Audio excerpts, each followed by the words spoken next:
হাসান মাহি লিখেছেন, স্ত্রীর গর্ভে থাকা সন্তান অবস্থায় সব থেকে বেশি কোন আমলটি করলে সন্তান নেককার হয় জানালে উপকৃত হতাম। এমনি মাহিন আপনি লিখেছেন, বাচ্চার দাঁত উঠলে মানুষকে মিষ্টি খাওয়ানো বা কোনো আয়োজন করা কি বৈধ? এরপরে এমডি নাজমুল হাসান আপনি লিখেছেন, তবা করে দিনের পথে ফিরে আসলে কি বিগত গুনাহগুলো মাফ করেন মহান আল্লাহ? এরপরে মাইনুল ইসলাম তুহিন আপনি লিখেছেন, আমি নামাজ পড়লেও মাঝে মধ্যে মনে হয় আসলেই কি মৃত্যুর পর কিয়ামত হবে, এই সংশয় কিভাবে দূর করতে পারি? তাহলে চলুন আর বিলম্ব না করে আমাদের যে সমস্ত প্রশ্নগুলো ইতিমধ্যে চলে আসছে সেগুলোর উত্তর দেওয়ার পালায় আমরা প্রবেশ করি। মাহমুদ আপনি লিখেছেন, আমি একটা কোম্পানিতে চাকরি করি, অফিসের সামনেই একটা মসজিদ আছে, ওই মসজিদের ইমাম সাহেব মুরব্বী, উনি নামাজে অশুদ্ধ তেলাওয়াত করেন। এখন প্রশ্ন হলো, আমরা মসজিদে না গিয়ে অফিসে স্টাফদের নিয়ে জামাত করলে মসজিদের সমপরিমাণ সওয়াব পাবো কিনা? এই ব্যাপারে সৌদি আরবের সাবেক গ্র্যান্ড মুফতি শেখ আব্দুল আজিজ বিন আব্দুল্লাহ বিন বাজ রাহিমাহুল্লাহকে একটি প্রশ্ন করা হয়েছে। তার প্রশ্নের উত্তর আমি দেখেছি যে তিনি বলেছেন, এরকম যদি হয় তাহলে সেক্ষেত্রে মসজিদে যাওয়া যদি দুরূহ হয়, কষ্টের হয়, অফিসের কাজকামে সমস্যা তৈরি হয়ে যায়, আসা যাওয়া একটা অনেক সময় চলে যায়, বিশৃঙ্খলা তৈরি হয়, তাহলে অফিসের মধ্যে সালাতের আয়োজন হতে পারে এবং এটা পাঞ্জেগানা এবং অস্থায়ী সালাতের জায়গা, নামাজের জায়গা হিসেবে ধরা হবে, এভাবে নামাজ হতে পারে। আর যদি মসজিদ খুব কাছে হয়, খুব বেশি অসুবিধা না হয়, তাহলে মসজিদে গিয়ে সালাত আদায় করাটাই অবশ্যই বেটার, অবশ্যই উত্তম।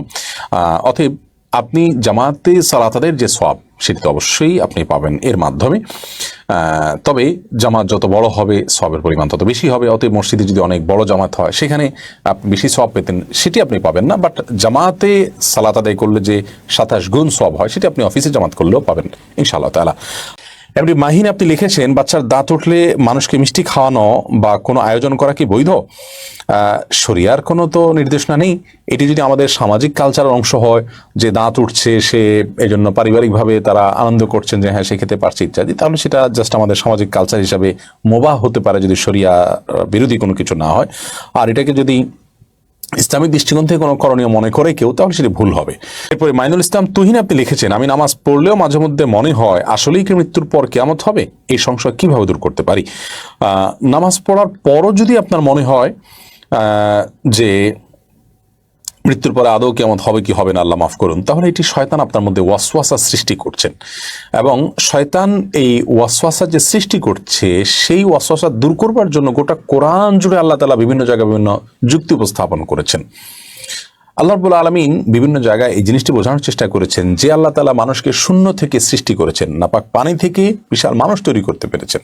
সে আল্লাহ তাআলা আপনার ধ্বংসাবশেষ সেটি যে আকারে থাকুন সেখান থেকে আবার আপনার কেন তৈরি করতে পারবেন না? এটা খুবই যৌক্তিক একটি বিষয়। যাই হোক, এই জন্য কোরআনে কারীমের কিয়ামত বিষয়ক আয়াতগুলো গোটা কোরআনকে আপনি অর্থ সহকারে পড়েন, ইনশাআল্লাহ বিদিনিল্লাহ আখিরাতের প্রতি ঈমান আপনার বৃদ্ধি পাবে। আর সেই সাথে এই সংশয়টা যদি অহেতুক আসে, শয়তান আপনার মধ্যে সৃষ্টি করে, আপনি এটা নিয়ে অরিড হওয়ার কোনো কারণ নাই। আপনি আপনার জায়গা থেকে চেষ্টা করবেন আপনার ঈমানের উপরে অটল এবং অবিচল থাকার জন্য। আল্লাহ তাআলা আপনাকে, আমাকে, আমাদের সবাইকে তৌফিক দান করুন, আমরা যেন ঈমানের উপর অটল এবং অবিচল থাকতে পারি। আর মনে রাখবেন, ওয়াসওয়াসা মনের ভিতরে আসা এটা তো ঈমানদারিতার লক্ষণ। কারণ হলো যে বেঈমান তার মনের মধ্যে তো ওয়াসওয়াসা আসে না। যে আল্লাহর প্রতি ঈমান রাখে তার মধ্যেই ওয়াসওয়াসা আসে। এই জন্য নবী করিম সাল্লাল্লাহু আলাইহি ওয়াসাল্লাম তার কাছে এক ব্যক্তি যখন নিজের মনের মধ্যে এই ধরনের ওয়াসওয়াসা আসে বলেছেন, তখন তিনি বলেছেন যে যালিকা নফসুল ঈমান, এটাই তো ঈমান, যে তোমার মনের মধ্যে বাজে চিন্তা আসছে আর তুমি সেটা নিয়ে টেনশন করছো, তুমি সেটা নিয়ে চিন্তা করছো, ভাবছো, তার মানে তোমার ঈমানের প্রতি মায়া আছে, ঈমানের প্রতি চিন্তা আছে, এবং যেটা তোমার মধ্যে সৃষ্টি হচ্ছে এটা শয়তান করছে, তুমি সেটা বুঝতে পারছো, আঁচ করতে পারছো, বিধায় এটা নিয়ে খুব বেশি টেনশন কোনো কারণ নেই। সাথে সাথে আমরা আমানতু বিল্লাহি ওয়া রাসূলি, আমি আল্লাহর বা আমানতু বিল্লাহ, আমি আল্লাহর প্রতি ঈমান আনলাম, এটুকু আপনি বললেন এবং বাম দিকে প্রতীকী থুতু নিক্ষেপ করলেন 3 বার। এতে ইনশাআল্লাহ শয়তান সাধারণত বাম দিক থেকে মানুষকে অ্যাটাক করে এবং বাজে চিন্তা মানুষের মধ্যে প্রবেশ করায়, সেখান থেকে আপনি পানা পাবেন ইনশাআল্লাহ তাআলা। এরপরে এমডি নাজমুল হাসান আপনি লিখেছেন, তবা করে দিনের পথে ফিরে আসলে কি বিগত গুনাহগুলো মাফ করেন মহান আল্লাহ? জি ভাই, অবশ্যই আপনি তওবা করে যদি আল্লাহ রাব্বুল আলামিনের কাছে মাফ চান এবং ফিরে আসেন, তাহলে সেক্ষেত্রে বিগত জীবনের সমস্ত গুনাহগুলো আল্লাহ রাব্বুল আলামিন মাফ করবেন, এটি আল্লাহ তাআলার ওয়াদা। অতএব আপনি আল্লাহ রাব্বুল আলামিনের কাছে তওবা করে পেছনের যে কাজগুলো আছে যেন লজ্জিত হবেন, আর ভবিষ্যতে সেই কাজগুলো আর অপকর্মগুলো, খারাপ কাজগুলো না করার সংকল্প করবেন, নিজেকে ভৎসনা করবেন এবং আল্লাহর কাছে মাফ চাইবেন। এভাবে যদি আপনি তওবা করতে পারেন, সে তওবা আল্লাহ কবুল করবেন, কারণ আল্লাহ তাআলা তওবা কবুলকারী, তাওয়াব তিনি। আত-তাইবু মিনায যামবি কামা লা যামবা, হাদিসে আসছে নবী করিম সাল্লাল্লাহু আলাইহি ওয়াসাল্লাম বলেছেন, যে ব্যক্তি তওবা করে খারাপ কাজ থেকে ফিরে এসেছে, সে ব্যক্তির অবস্থা হলো কামা লা যামবা লাহ, তার কোনো গুনাহই আর নাই যেন। অর্থাৎ সে পাপ করেইনি কেমন যেন, পুরো তার প্রোফাইলটাকে এইভাবে আল্লাহ তাআলা ক্লিন করে দেন। এই জন্য তবা তার শর্ত পূরণ করছে কিনা সেটি আমাদের দেখার বিষয়। যদি শর্ত পূরণ করে আপনি তবা করতে পারেন তাহলে সেক্ষেত্রে আপনারা কোনো টেনশনের কারণ নেই। তার মধ্যে লিখেছেন, স্ত্রীর গর্ভে থাকা সন্তান অবস্থায় সব থেকে বেশি কোন আমলটি করলে সন্তান নেককার হয় জানলে উপকৃত হতাম। সবচেয়ে বেশি আমল করবেন 5 ওয়াক্ত সালাত খুব গুরুত্বের সাথে করার পাশাপাশি সকল গুনাহ থেকে বেঁচে থাকবেন। গান বাদ্য বাজনা এগুলো শুনবেন না, অহেতুক আপনার ফিল্ম ইত্যাদি দেখবেন না, নিজেকে হারাম কাজ থেকে বাঁচিয়ে রাখবেন। এর পাশাপাশি কোরআন তেলাওয়াত বেশি বেশি করে শুনবেন এবং পড়বেন, তেলাওয়াত করবেন এবং তেলাওয়াত শুনবেন। এই দুটি কাজ আপনি নিয়মিত করবেন। আল্লাহর কাছে দোয়াটা খুব বেশি করবেন। এই কাজগুলো আপনি করবেন। আমি আবারও বলছি, প্রথমত 5 ওয়াক্ত সালাতকে খুব সুন্দরভাবে যতটুকু সম্ভব, যত সুন্দর করে সম্ভব আপনি নিয়মিত আদায় করবেন। দ্বিতীয়ত, সকল প্রকার গুনাহ থেকে, বিশেষ করে গান বাদ্যযন্ত্র ইত্যাদি ব্যবহার করা হয়েছে এরকম গান, এগুলো শোনা, মিউজিক শোনা, এগুলো থেকে বেঁচে থাকবেন, গান বাদ্য শুনবেন না। এবং অন্য যে আপনার ফিল্ম দেখা এবং সময় অপচয় করার যে ব্যাপারগুলো আছে সেই গুনাহগুলো সহ সকল গুনাহ থেকে বেঁচে থাকবেন। তাহলে গুনাহ থেকে বেঁচে থাকতে। তৃতীয়ত হলো স্পেশালি আপনি কোরআন তেলাওয়াত করবেন বেশি বেশি করে এবং কোরআন তেলাওয়াত শুনবেন। বাচ্চা কোরআন তেলাওয়াত গর্ভে থাকার সময় মা কোরআন তেলাওয়াত করলে এর প্রভাব বাচ্চার গর্ভস্থ সন্তানের মধ্যে পড়ে। আর চতুর্থত যেটি বললাম তা হলো আল্লাহর কাছে বিশেষ করে দোয়া করতে হবে। এই 4টি কাজ যদি গর্ভবতী মা নিয়মিত করেন, সবসময় করেন, এটি পরামর্শমূলক আমল, তাহলে সেক্ষেত্রে ইনশাআল্লাহ বিইذনিল্লাহ গর্ভস্থ সন্তানকে আল্লাহ তাআলা যে কোনো আপনার অদৃশ্য ক্ষতি থেকে যেমন রক্ষা করবেন, সেই সাথে সে নেককার হওয়ার সম্ভাবনা তৈরি হবে। আবার আশিক আপনি লিখেছেন, দ্বিমত পোষণকারী বা ইসলাম বিদ্বেষী কোনো ব্যক্তির প্রতি একজন মুসলিমের আচরণ কেমন হওয়া উচিত? চমৎকার একটি প্রশ্ন।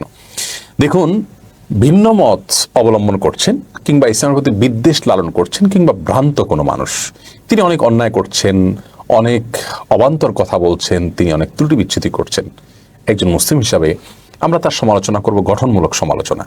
তার ত্রুটির জায়গাগুলোকে আমরা ধরে দিব, দলিল প্রমাণ যুক্তি ইত্যাদির মাধ্যমে আমরা চেষ্টা করব তার সংশয় বা ভ্রান্তি নিরসন করার, অথবা তার যে বিদ্বেষপূর্ণ মনোভাব আছে সেটিকে ফুটিয়ে তোলা যায় লেখনের মাধ্যমে, যুক্তির মাধ্যমে, সেই চেষ্টা আমরা করবো যাতে অন্যরা বিভ্রান্ত না হয়। বাট আমাদের দুঃখজনক বাস্তবতা হলো যে সোশ্যাল মিডিয়াতে দেখা যায় যে আমরা ইসলামকে ভালোবেসে মানুষকে গালি দিই। যে মানুষটা ইসলামের বিদ্বেষ লালন করছেন বলে আমি দেখতে পাচ্ছি তার কর্মকাণ্ড থেকে, সেই মানুষটাকেও আমি গালমন্দ করতে পারি না, তাকে নিয়ে আমি কটু মন্তব্য করতে পারি না। তিনি করছেন, তার জবাবে আমি করতে পারি না। আল্লাহ বলেছেন, ইদফা বিল্লাতি হিয়া আহসান, তুমি প্রতিহত করো সর্বোত্তম উপায়ে, সর্বোত্তম পন্থায়, নিকৃষ্ট পন্থায় প্রতিহত করা, এটা কোরআনের নির্দেশনা নয়। নবী করিম সাল্লাল্লাহু আলাইহি ওয়াসাল্লাম বলেছেন, লাইসাল মুমিন বিত্তাআন ওয়ালাল লাআন ওয়ালাল ফাহিশ ওয়ালাল বাদি, ঈমানদার কখনো অভিসম্পাদকারী, গালমন্দকারী, অশ্লীলুক্তিকারী এবং কটু মন্তব্যকারী হবে না। বিধায় ইমানদারের এই চরিত্রটা আমাদেরকে ধারণ করতে হবে যে আমাদের মধ্যে এই মন্দ দিকগুলো থাকবে না। আমাদের অনেক ভাইরা ইসলামের সেবার নাম মনে করে এরকম করে থাকেন।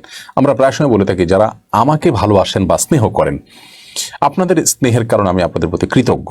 আমাকে যদি কেউ বাজে কথা বলে এবং সীমালঙ্ঘন করে, অন্যায় আমার প্রতি করে, তো আপনি যৌক্তিকভাবে তার প্রতিবাদের চেষ্টা করুন, সেটি আমি অবশ্যই আপনার কাছে আবদার করব। তবে যদি আপনি যৌক্তিকভাবে প্রতিবাদ করতে না পারেন, আল্লাহর ওয়াস্তে তার গালির বিপরীতে আপনি আরেকটা গালি দিবেন না, তার একটা কটু কথার বিপরীতে আপনি আরেকটা কটু কথা বলবেন না, এবং তার ব্যাপারে সে যা নয় সেটা আপনি বলবেন না। অনেকে, আল্লাহ মাফ করুক, জন্ম তুলে কথা বলে, তার জন্ম যে অবৈধ উপায় হয়েছে আপনি কিভাবে নিশ্চিত হলেন?